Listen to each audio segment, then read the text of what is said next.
Hi all, I'm Shashi. I'm a PhD candidate from University of California, Irvine. In today's talk, we'll be talking about privacy from birth. This is a joint effort from Ivan, Seoyeon, who is also a primary co-author, and Jean. Okay, so today's topic is IoT. So these devices make our lives comfortable, easier, and safer, and they easily, seamlessly connect us to the outside world via internet. And however, any vulnerability within these devices could lead to chaos, and especially the things which are pertaining to human privacy of humans. And if you see, since the last decade, there are multiple attacks on door locks, smart fridges, and cameras. So we might want to be a little scared about these things. So these devices are ubiquitous. They are present everywhere, and they are diverse in nature, and they are also growing in number. We typically see them in houses, offices, public transport, industry, automation, and automobiles. They perform two or three of three tasks, which are like sensing, actuation, or controlling both of them. Sensing is sensing the ambient temperature or ambient environment, and actuation is causing a change in the environment. Typically, these devices are deployed at the on the edge, and they are and low end spectrum. And you have higher end IoT devices or smartphones controlling them. And they often perform critical tasks like sensing smoke in a house, or they also collect personal information like your smartwatch collects your heart rate information. And these, because of this importance, they are attractive targets for exploitation. So in today's talk, we'll focus more on the low-end spectrum of these IoT devices, which are the microcontroller units, MCUs. So these have low cost, low power, and they are of small size. They need to fit everywhere, and they need to consume less battery power. They have a very low computing power. That is, they have single-core CPUs with 8 or 16-bit architectures, and they have 8 to 16 or 48 megahertz of frequency, and their memory is less than 128 kilobytes. And the most important trait of these devices that important for this talk is they have no security features at all. They have no kernel, they have no MPU, they have no MMU, not even a hypervisor or a TE. And they execute instructions directly from flash that they don't have any virtualization to load and compute. And so examples of such devices are TI MSP430 and AVR Atmega 8. So this is a typical architecture of a low-end MCU. It has the core, which computes instructions from the programs in the flash, and then it has interfrontal logic and DMA, which work in parallel with the core, and they connect. These units are connected to the memory via memory bus, and this memory has ROM, a read-only memory, so it contains bootloader and things like that, which are embedded at manufacturing time. And then there is flash, where you have the programs, and we have the RAM, the data memory, and then peripheral regions, which does GPIO task or any other peripherals. So there are two peripherals, internal and external. So the more interesting part is external, where these devices, MCUs, are connected to the external sensors like temperature sensor or LEDs.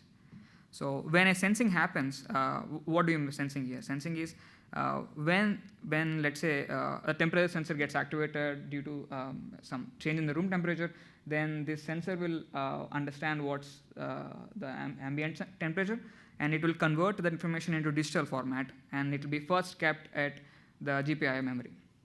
And after this, the programs in flash take it from the GPIO memory and start processing on it or computing on it. So this is how a typical sensing happens. And so how to protect privacy of sensed data on these tiny MCUs? This is the primary question we'll be answering throughout the talk. So these are low-end MCUs, and they often collect sensitive information like heart pacemaker, for example, and they have no advanced features like TEs, or they cannot run fancy crypto like public key cryptography because they don't have much computing power. So, okay, simple idea here would be, why not just encrypt the information and send it out? So let's say we have the smartphone, and there is a thermostat, an example, a low-end device, and authenticate both the endpoints. After authenticating both the endpoints, now collect the sensor data on the thermostat, encrypt it with the key known to the controller, and send the information back, encrypted information back to the smartphone, understand it. So, however, if you zoom into this device, it has this MCU that is marked in red over there, and then there is LED which takes the analog information. So, and this MCU can, which has a software which does the encryption, right? So, and this software can still be compromised because there is no protection for these low-end MCUs. And yeah, so there are techniques which ensure software integrity on these low-end devices. They are like remote attestation, proof execution, and several other services. However, these services primarily aim to detect if the software on the device is compromised, but they cannot really prevent this compromised software to leak information. So by the time the controller knows that something wrong on the device, they can be pretty much sure that the data is already leaked. So how to guarantee sensor data privacy even if the software on these tiny MCUs are compromised? So the prior work we have just seen, they are based on detection algorithms, or they assume the software is benign, and there is no TE or OS to rely upon. So now we propose privacy from birth. So how do we define privacy from birth? So all the traces of information of sensor data from its birth until it leaves the device, they should be protected. So what do we mean by birth here? The birth is whenever the data becomes digital, that the ambient sensing or the ambient environment, when you understand the stimulus of the environment stimulus and then you convert analog information to digital, that is where it takes birth. And after that, it could be tainted at multiple places within the memory of the MCU. For example, there are two major places that it could be tainted. First one is the GPI peripheral memory region, where it first originates. And there is also another way of data getting originate here, not only via GPI memory, but there's also ADC, analog to digital converter. If the analog sensor does not implement converting analog to digital information, then the sensors might want to use ADC here, which are internal peripherals, and these ADCs place their information in the other peripheral memory region. So from here on, when I say it's GPI memory, it's basically the memory, the peripheral memory, which could potentially contain the information. And the next part, the traces of this information could be found in the RAM, where the software reads and processes on it. So yeah. So what are the goals of PFB? The first goal is to prevent access to GPIO memory region and only allow authorized software to access it. The second one is ensure safe execution of the software. Make sure that the traces are also protected. So how does this achieve data privacy? That is, only the owner of the device who authorized the software can control what software can actually read the information. And the next one is, if this software can implement an encryption algorithm, and also if it makes sure to erase all the stack that it used after its computation at the end, then all the traces are erased and also they're encrypted. So nothing can be leaked. And now let's go into Versa. This is Verified Remote Sensing Authorization Architecture. Versa provably implements PFB goals. And it's a hybrid architecture which has both software and hardware code components. So if let's say this is a typical this short or less condensed architecture of this MCU, then Versa has two components. One is the hardware component, which sits in between the core, or which sits along with the core, which accessing and checking what CPU is doing. And also there is another part of Versa which sits in the memory in the ROM region, which also both the software and hardware components act in tandem to provide protection of sensor data. And Versa's workflow. So we have this controller and we have the device where we have the Versa where Versa is enabled. So GPI memory is always locked by Versa hardware. That is, it does not allow any software on the device to access it. So when the controller wants to read something from this MCU, then it will authorize using authorize procedure. That is, it will authorize a software, and it will generate something called as an authentication token, which corresponds to the proper software. This is typically implemented using a HMAC, or any attestation algorithm can do this. And this software and the authentication token are sent to the device, and software is installed on the device. So there is also another way of doing it. Instead of always sending the software, you can pre-install the software and make sure whenever you want to use it, or send a new A token. Make sure it is fresh by using a nonce. And once it is there, Versa software component implements something called as verify. This verify takes this software and the A token, see whether these two are corresponding to each other. If they are not corresponding to each other, then GPIO memory is still logged. But if they are corresponding to each other, then it unlocks the GPIO memory for you to access it, or for the software to access it. And the next one is we invoke atomic execution of this software. That is, we need to make sure that the software is not disturbed by any other program on the MCU, not even DMAs, not even interrupts or any other software. And after computation, the software can choose to encrypt the results and send back to the controller. So I say choose here because there could be some applications where the controller need not want to have any results, but they could just have a local actuation happening. For example, in a thermostat, if you set to some temperature, if the temperature is below that threshold, then the air conditioning can start heat up. It need not let the controller know all the time. So yeah, this is the basic workflow of Versa. And now let's go into what are the features of Versa. The first one is access control to sense data. That is, only authorized software is allowed to access GPIO. And otherwise, any other software, if trying to access GPIO or any sensitive information, we will reset the device. So we won't allow it by resetting it. Anytime it does, it will just reset. So this is how we maintain this latch. And then atomic execution of authorized software. That is, no interrupts or DMA are allowed during Versa software using authorized software execution. So what could happen is if there are interrupts, then you can just interrupt the execution of the software, and then you can extract secrets from the tainted information in the stack. So that shouldn't happen. So that's why Versa locks it. It doesn't allow any interrupts or DMA. And then S need to start from its legal entry point, that is the first instruction, to its legal exit point, that is the last instruction. And also S must implement self-cleanup routine that erases its stack after execution.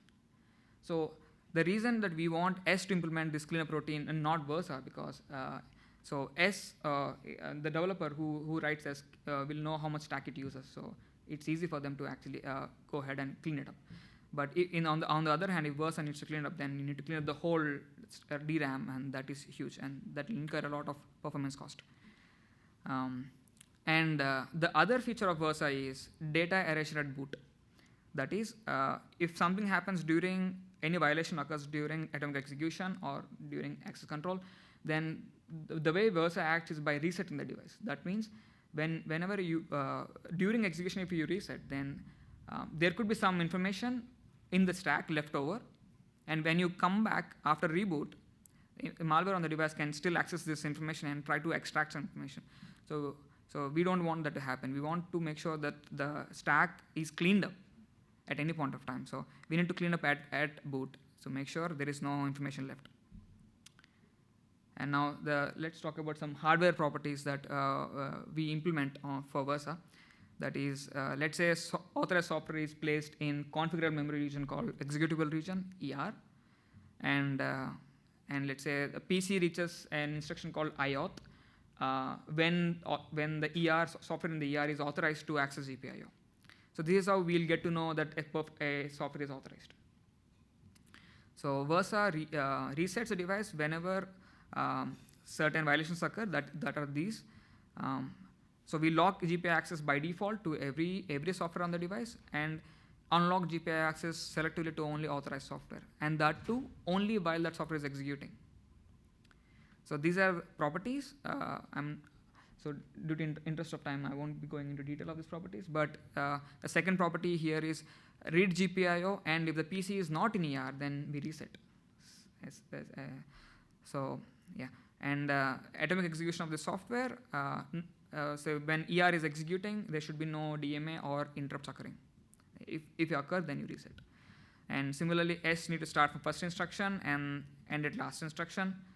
And if ER is modified at any point of time, or even before, after authorization and before starting ER, then that means you are not authorized. We should not be authorizing a wrong ER.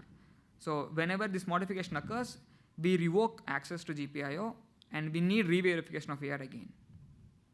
That is the last property. So this is a sample state machine for the core ones. So we started the initial reset state, and we go to lock state.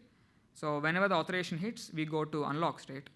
And then if something happens at this unlock state, if some other software is trying to read GPIO, we reset. And as soon as you complete the software, you go back to the lock state. So this is a formal verification pipeline. So we implement Versa in Verilog. So say there are several hardware modules. And these hardware modules adhere to these sub-properties that we have seen in the previous slide. And then there is a machine model, which are we axiomatize our the MCU that we are using, and we plug in as these are assumptions and axioms about the machine. And then we use new SVM symbolic model verifier to check whether this Verilog code is maintaining all the properties of these properties. And after that, we use Spot to actually make sure that these properties that we wrote actually mean some access control GPIO or atomic execution of S. So this is a two-way proof. And then we implement Versa software using Hackle's formally verified library. So we get the verifier routine with that. So all these things together form privacy from birth. And implementation, Versa is built on OpenMSP and synthesized and deployed on a basis 3 FPGA. So we use Vraced for implementing verifier routine, which is a formally verified remote attestation architecture. And then our implementation open sourced at this particular location.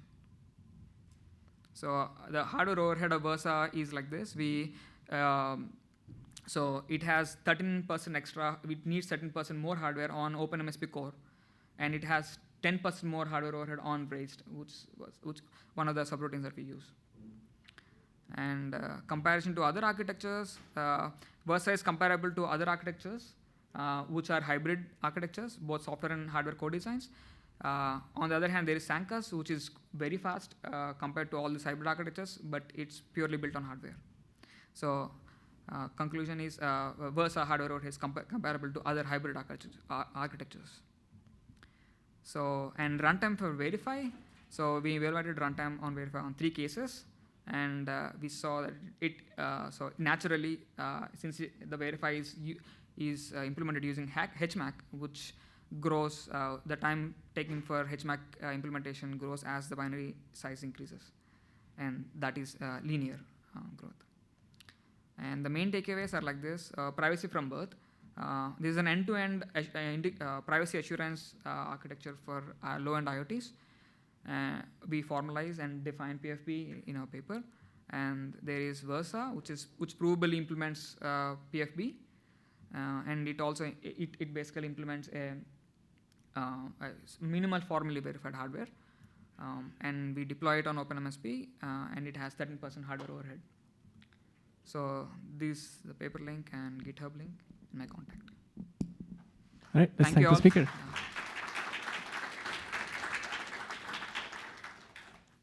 We have a couple of minutes for questions. Hello, Sashidhar from the Ohio State University. So very great work. I have a question about, actually it comes about the cost. So you said that your project is deployed on, your system is deployed on some like very low cost MCU. So I know in your implementation you use FPGA. That's not feasible in production. But how would you feel about the cost if you make your system into ASICs, like those mini chips? Yeah, so that's a great question. So we implement it on OpenMSP. So this is an open source architecture of MSP, which is from Texas Instruments. And this OpenMSP is very close to the real MSP. And whatever additions we have from Versa hardware, they need few more D flip-flops and few more like some hardware components which scale like 13% over the OpenMSP. So whatever cost is required to make an OpenMSP chip, if you add 13 or 15% extra on it, then you could get this in the real world. But obviously, this is a research prototype. So if it actually gets into production, I really want to see if it gets into production. But yeah, it might take a while. Yeah. Okay, thank you. Yeah. Hey, thanks for your talk. Alejandro Mera from Northeastern University. So I would like to know what are your thoughts about the applicability of your solution, considering that TEs or these type of security features are not available, and you are proposing something that is even academic. Yeah. Thank you. Yeah. So yes. Yeah. So this research is targeted for low-end devices, which, as you said, we don't get any security mechanisms like MPU or MMU. So if you want, and these devices do a lot of critical computations. So if we want security on these devices, the only way to go forward with this is to either use let's say trust zone enabled devices, which are slightly higher end, slightly costlier, and then you get all these things for free. But if you still want to be in the low end spectrum and still want to use, then there is no other way except to use this. So yeah, it's a trade-off. I mean, currently they are not available, so the only thing available is trust zone enabled devices for low end. So that needs a little more cost. But this one has much less cost when you put into assembly line and try to manufacture them. All right, let's thank the speaker. Thanks, Shashi.